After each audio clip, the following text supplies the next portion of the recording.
We've already talked about trade credit and bank credit. The next topic we're going to discuss is commercial paper. Now, commercial paper is typically available only to fairly large companies. Commercial paper represents a short-term unsecured, and we'll show an exception to this, short-term unsecured promissory note. It's issued to the public in minimum units of $25,000. Only fairly large, well understood, reputable firms have the luxury of issuing commercial paper. Essentially, commercial paper allows a company to bypass the bank.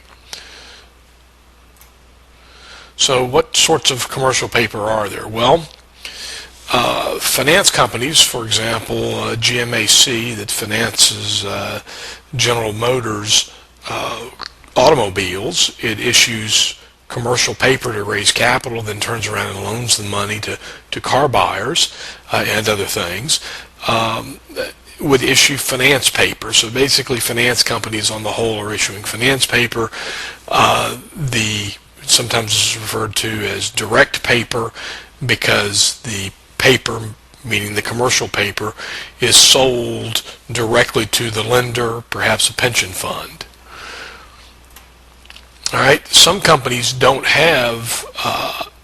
large enough, well known enough, don't have a sophisticated enough in-house capability to issue commercial paper on a regular basis, and they will go through a dealer network. This commercial paper is referred to as dealer paper. And then the third type, which has been a relatively recent phenomenon, is a commercial paper, asset-backed commercial paper, which, if it's asset-backed, it isn't unsecured. It's in fact secured by some asset. In recent years, this had one of the principal assets was mortgages.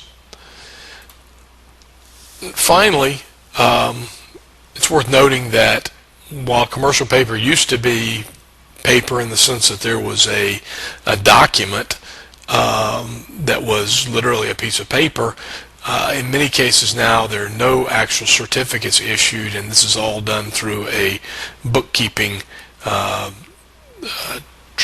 entry in a computerized system. So basically the book entry has moved from paper to a computerized system, nevertheless still referred to as commercial paper.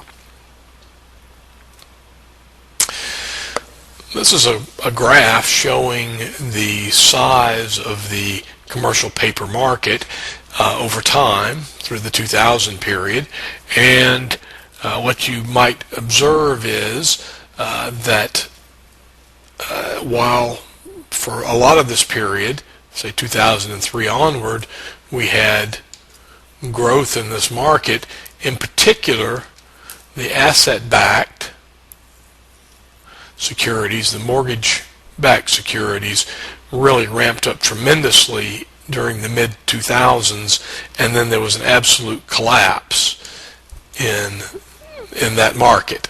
So let me clean up and then point to the collapse. There was a tremendous credit crunch in the commercial paper market, particularly the asset-backed market. So you see asset-backed securities falling from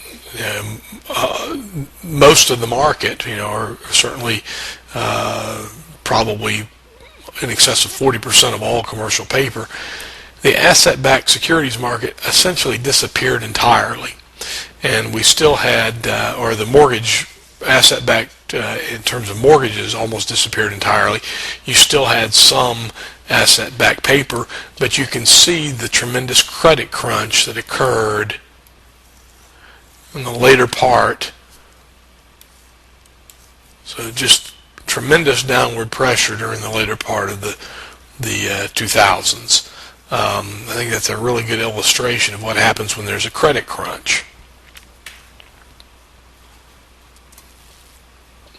Now, what are the advantages of commercial paper? Well, the biggest one is that for large companies, it can be cheaper than borrowing even at the prime interest rate.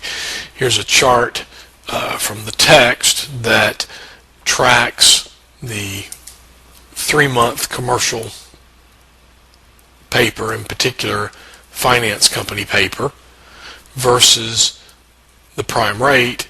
And if you take the first, or the prime rate minus the finance paper, you get this column right here. Notice that at any point in time, the commercial paper could be issued at a lower interest rate.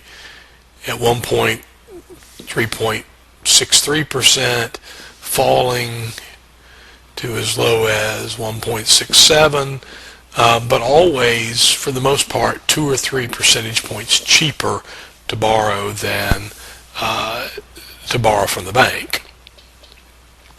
The other advantages of commercial paper is that you don't have to have a compensating balance, which you might need to have at the bank, and there's also a certain amount of prestige associated with being a firm that's so reputable, so healthy, that it can issue commercial paper.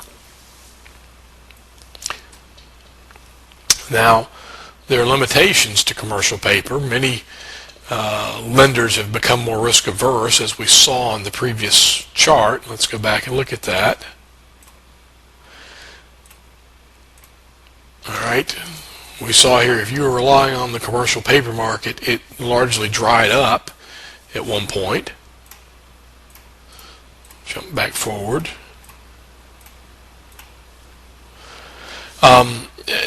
When firms have their credit rating downgraded and don't have access to the commercial paper market, they may find themselves needing to go to a bank. They don't have the sort of relationship they had with the bank previously.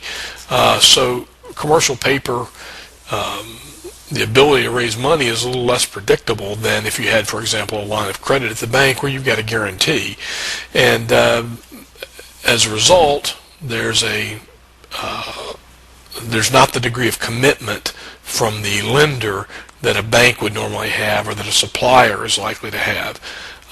The loyalty of the commercial paper buyers can't be counted on at all, really. At any given point in time, they may look and say, gee, things look more risky than they did a month ago. We're just going to step out of this and no longer buy commercial paper. Instead, we'll buy bank certificates of deposit, for example. In any event, commercial paper can be expected the use of it can be expected to continue to the extent that companies are very large and reputable on their own.